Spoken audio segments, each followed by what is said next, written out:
जय हिंद प्यारे साथियों, बहुत बहुत स्वागत करता हूं आप लोगों अपने चैनल वैकेंसी पॉइंट पर। दोस्तों आज मैं बात करूंगा आरआरसी ग्रुप डी के रिजल्ट का लेकर, जो कि बहुत बड़ी खबर निकल के आ रही है। और आज अगर आप यूट्यूब पे लगातार जुड़े हुए हैं और चैनल से जुड़े हैं तो आपको खबर तो मिल चुकी होगी, लेकिन इसी के निचोड़ में एक मैं बड़ी जानकारी लेकर आया हूँ, जिसको मैं आपको बता दूँगा कि कब तक रिज़ल्ट आपका आने वाला है, और उस रिज़ल्ट से संबंधित और भी जो भी खास जानकारियाँ हैं उसको भी मैं इसमें शेयर करने वाला हूं। दोस्तों अगर आप लोग मेरे चैनल से जुड़े नहीं हैं तो चैनल सब्सक्राइब कर लेना, क्योंकि आपको पता है कि वैकेंसी पॉइंट चैनल हर एक संभव जानकारियाँ आप तक सबसे पहले पहुँचाने की कोशिश करता है और साथ ही साथ आपको सटीक जानकारी भी देता है।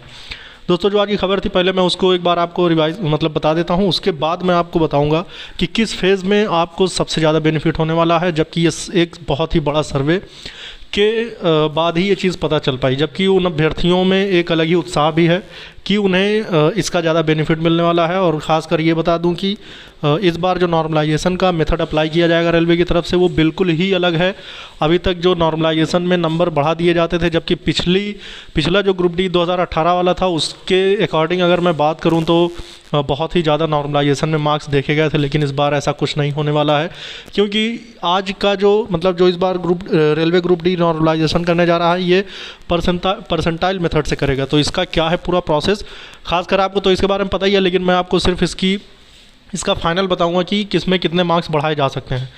तो अभी बात करते हैं, दरअसल ये जो खबर निकल के आ रही है लखनऊ की तरफ से है कि रेल व सूचना प्रौद्योगिकी मंत्री अश्विनी वैष्णव ने शनिवार को वाराणसी में कहा कि हाल ही में संपन्न हुई रेलवे भर्ती परीक्षा के तहत 1 या 2 सप्ताह में 1.45 यानी लगभग 1.5 लाख लोगों को नौकरी दी जाएगी। जबकि आपको पता है कि 2 भर्तियां इस समय पेंडिंग थी। पहली थी 1 लाख भर्ती टोटल जो रेलवे ग्रुप डी की, और लगभग 30 से 40 हज़ार थी आपकी एनटीपीसी की।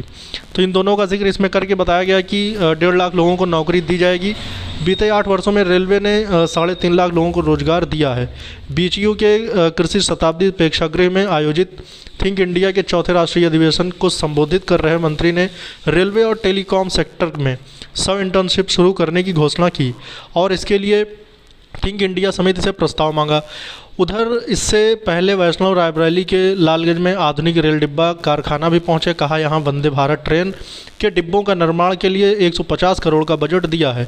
अप्रैल 2023 में डिब्बे कारखाने से निकलेंगे। वंदे भारत डिब्बे यूरोपीय देशों तक पहुंचाने हैं।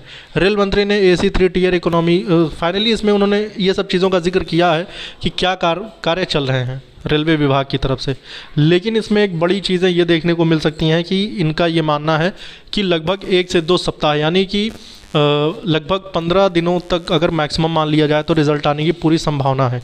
जबकि ये आज की खबर थी, और ये एक प्रकार से उस अधिकार यानी कि जो रेल मंत्री हैं उनकी तरफ से ये खबर दी गई है। तो इसका मतलब ये है कि मंत्रालय की तरफ से रिज़ल्ट जो है वो पूरी तरह से क्लियर हो चुका है, किसी प्रकार की बाधा नहीं। आपको पता ही है कि जब भी रिज़ल्ट पर कोई रोक होती है तो वो कहीं ना कहीं रेल मंत्रालय की तरफ से ही कोई पेंडिंग चीज़ें होती हैं। लेकिन जब खुद रेल मंत्री ने इस बात का आश्वासन दे दिया है तो इसका मतलब ये है कि रिज़ल्ट आना 100% तय है।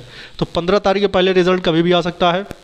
अब उसके बाद किस फेज़ को सबसे ज़्यादा बेनिफिट होने वाला है, दोस्तों आपको बता दें कि शुरू के जो फेजेस थे, यानी कि पहला फेज़, दूसरा और तीसरा, इन फेजेस को ये माना गया है कि इस फेज़ में जिन अभ्यर्थियों का एग्ज़ाम था वो बड़े ही उनकी उपस्थिति के अनुसार, क्योंकि ये चीज़ें बहुत ज़्यादा मैटर करेंगी परसेंटाइल मेथड में, क्योंकि परसेंटाइल जो होता है वो एक रैंक निर्धारित करता है।